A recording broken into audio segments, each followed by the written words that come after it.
अस्सलाम वालेकुम, बिस्मिल्लाहिर्रहमानिर्रहीम। ऑनलाइन सेलिंग में कुछ चीज़ें ऐसी हैं जो जितने भी सेलर्स हैं उनको डीमोटिवेट करते हैं। वो डीमोटिवेट कौन सी चीज़ें करती हैं? वो जब सेलर को रिस्पांस नहीं मिलता अच्छा, सेलर के साथ जो कंपनी है उसके रिप्रेजेंटेटिव हैं वो फ्रॉड करने की कोशिश करते हैं, तो सेलर जो है वो डीमोटिवेट हो जाता है कि अभी उसने कमाया कुछ नहीं होता लेकिन उसका नुकसान होना शुरू हो जाता है। तो वो उस सूरत में वो हमेशा जो सेलर्स हैं वो 2 महीने बाद, महीने बाद, 3 महीने बाद वो सेलिंग छोड़ देते हैं। अब वो किस किस्म के फ्रॉड्स हैं, अभी हम दराज को लेते हैं कि दराज को, ये मैं जो चीज़ें आपको बता रहा हूँ ये एक्सपीरियंस बेस्ड हैं, ये किताबी बातें नहीं हैं, ये थ्योरेटिकल चीज़ें नहीं हैं कि जो नॉर्मली सारे लोग जो है ना वो बताते रहते हैं। ये प्रैक्टिकल बेस्ड चीज़ें हैं जो हमने फेस की हैं, वो हम आपको बताएंगे। अब जो फ्रॉड है वो दराज टीम फ्रॉड करती है सेलर्स के साथ। दराज टीम किस तरह से फ्रॉड करती है? सबसे नंबर 1 पे जो चीज़ है वो है कि बाय शोइंग डिलीवरी फेल्ड। आपको फील हो रहा होता है कि डिलीवरी फेल हो चुकी है और आप कहते हैं कि चलें ठीक है, प्रोडक्ट वापस आ जाएगी, हमारे वेयर हाउस में पहुंच जाएगी, हमारी शॉप पे आ जाएगी। तो वो फेल हो चुकी है, आप अपने नेक्स्ट कामों में बिजी हो जाते हैं, आप नेक्स्ट ऑर्डर्स को देखना शुरू कर देते हैं। लेकिन होता क्या है, जो हमारे साथ हुआ भी है, 25-30 हज़ार की प्रोडक्ट जाती है कस्टमर के पास। रियलिटी बेस आपको चीज़ बता रहा हूँ, 25-30 हज़ार की चीज़ कस्टमर के पास जाती है। अब दराज की टीम को नहीं पता कि हम उस कस्टमर के साथ इन टच हैं, वो हमारा रिपीट कस्टमर है, हम उसके साथ इन टच हैं। वो दराज से ऑर्डर करता है, हमें बताता है कि भाई मैंने ऑर्डर कर दिया है, काइंडली अच्छी चीज़ भिजवाइएगा, तो हम भी उसको कहते हैं कि जी इंशाल्लाह अच्छी चीज़ आएगी। अब वो इन टच है कि भाई आज भी नहीं आई, आज भी नहीं आई, आज भी नहीं आई। फिर वो एक दिन उसका मैसेज आता है कि भाई आज वो प्रोडक्ट हमें मिल चुकी है। ठीक है, हम उसको उस प्रोडक्ट के बारे में गाइड करते हैं, उसको सारा बताते हैं, लेकिन दराज की टीम को नहीं पता। दराज की टीम क्या करती है, उसको डिलीवरी फेल में डाल देती है। अब 25-30 हज़ार की जो आइटम है, आप अपना स्टेटमेंट भी चेक करते हैं कि यार स्टेटमेंट अगर 20 हज़ार पे है, आज 20 हज़ार पे है, तो वो प्रोडक्ट जो है वो जो डिलीवर हो चुकी है, कस्टमर ने उसको यूज करना भी शुरू कर दिया और कस्टमर कह रहा है कि मैं उसका रिव्यू देना चाह रहा हूं, आपको बहुत अच्छा प्रोडक्ट है, मैं उसका रिव्यू देना चाह रहा हूं, लेकिन वहां पे मैं रिव्यू दे नहीं पा रहा, वहां पे तो प्रोडक्ट फेल शो हो रही है। डेफिनेटली जब उसके पास प्रोडक्ट डिलीवर का ऑप्शन आएगा, उसके पास वो टैग में डिलीवर्ड में जाएगी, देन वो रिव्यू दे सकेगा। अब क्या हुआ है कि जो कस्टमर है वो हमारे साथ इन टच है, हमारे पास जो है वो प्रोडक्ट डिलीवरी फेल में आ रही है। हमने क्या किया है, हमने कुछ दिन वेट किया कि शायद दराज क्या कहता है, उसकी टीम क्या कहती है। हम वेट करते हैं, वेट करने के बाद मैं उसकी कंप्लेन करता हूं। कंप्लेन के जवाब में क्लेम उसको मैं ये फाइल करता हूं कि भाई मुझे प्रोडक्ट वापस नहीं मिला, जो डिलीवरी फेल है वो प्रोडक्ट मुझे नहीं मिला। अब क्या होता है कि जो डिलीवरी फेल वाला प्रोडक्ट मुझे नहीं मिलता, तो मुझे आगे से एक मेल आती है, मेल के अंदर वो पूरा जवाब लिखा होता है कि जी आपको प्रोडक्ट डिलीवर भी हो गया था, ये उसके वो साथ अटैच किया होता है कि कोरियर कंपनी की ये जो आपको वापस किया, वहां पे उसकी रिसीवर के सिग्नेचर्स भी हैं, वो फेक सिग्नेचर्स। फिर इस सूरत में फिर मैंने क्या किया, मैंने कहा कि ये जान तो नहीं छोड़नी इनकी। मैंने क्या किया, मैंने उनको रिप्लाई किया, रिप्लाई करके मैंने उनसे कहा कि कस्टमर को प्रोडक्ट मिल चुका है, आप कहते हैं कि आपने मुझे भी वापस कर दिया, आपने कस्टमर को भी दे दिया। मुझे फोन भी आता है दराज की तरफ से कि आपने ये इस तरह से कह रहे हैं, तो ये मामला तो इस तरह का है। तो मैंने उनको कहा कि आप इन पर्सन कस्टमर से वेरिफिकेशन कर लें, कस्टमर आपसे कहेगा कि मैंने ये ऑर्डर रिसीव कर लिया, मैं उसको यूज भी कर रहा हूं। अब फिर दराज बेसिकली मैं आपको एक चीज बताऊं कि दराज जो इदारा है, जो ऑर्गेनाइजेशन है, जो कंपनी है, ये फ्रॉड नहीं करती।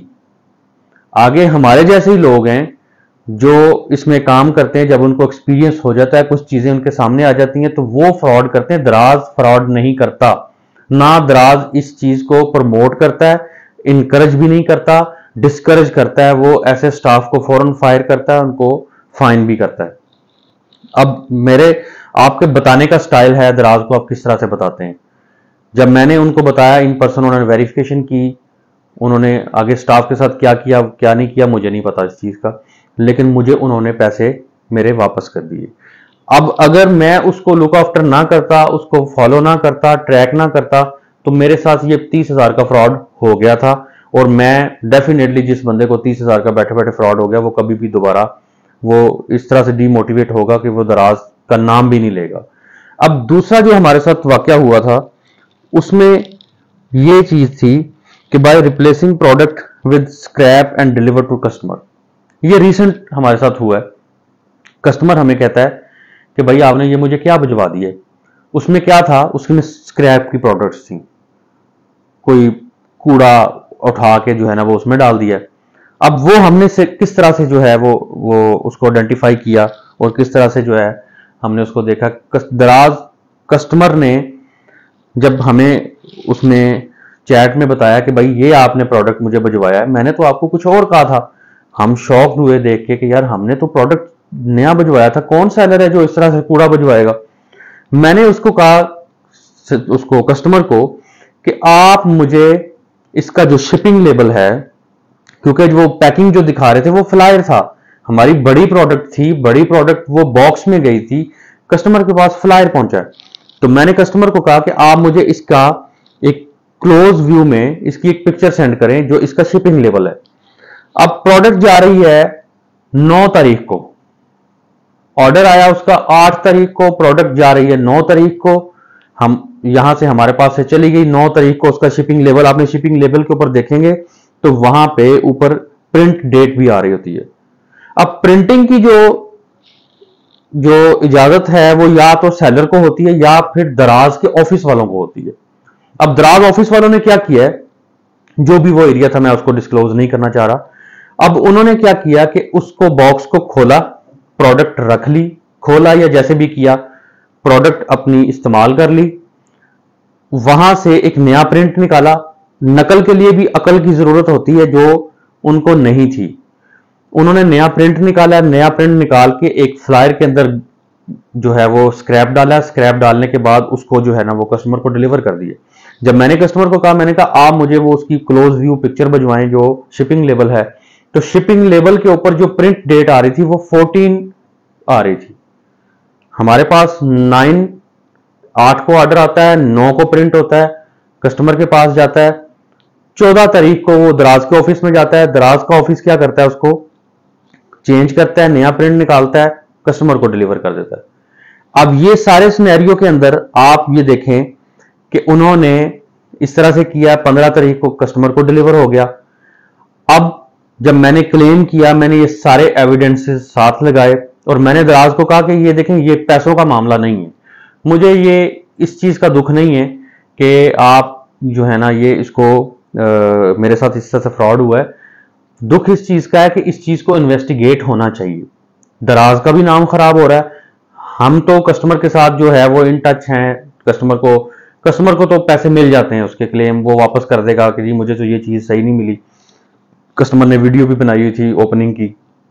हाँ, तो असल में ये नुकसान किसका है, सेलर का।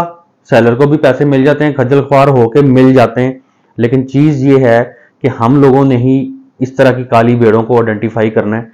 जब मैंने ये सारा सिनेरियो बना के पूरा इन्वेस्टिगेट करके दराज को जब बताया, दराज ने फौरन मुझे पैसे वापस किए और साथ माजरत की है। मुझे फोन भी आया उनका कि जी हमने बंदे भी आइडेंटिफाई कर लिए हैं कि जिन्होंने ये हरकत की है। अब आप लोगों से ये रिक्वेस्ट है कि जब भी आप इस तरह का मैटर, जब आप दराज पे काम कर रहे हैं, अपनी आंखें भी खुली रखेंगे, आप कान भी खुले रखेंगे, चीजों को इन्वेस्टिगेट भी करेंगे, चीजों को लुक आफ्टर भी करेंगे। अगर आप ये नहीं कर सकते तो आप छोटी मोटी आइटम पे तो आपको पता नहीं चलेगा, लेकिन अगर आपकी बड़ी आइटम्स हैं फिर आप चंद दिन ही ऑनलाइन सेलर रहेंगे, उसके ज्यादा आप ये काम नहीं कर सकेंगे। लेकिन इंपॉर्टेंट चीज ये है कि जब भी आपने बिजनेस करना है, बिजनेस के ये असूल हैं कि किसी एक बंदे को, इस तरह के बंदे को देख के आप बिजनेस नहीं छोड़ेंगे। लोग ऑनलाइन सेलिंग छोड़ देते हैं, सेलिंग हम नहीं छोड़ेंगे। हम इस तरह के लोगों को पकड़ेंगे, उनको बेनकाब करेंगे। जब हम इस तरह करना शुरू कर देंगे, हर बंदा विजिलेंट हो जाएगा, तो ये इस तरह के लोग ऑटोमेटिकली डीएक्टिवेट हो जाएंगे। Thank you very much.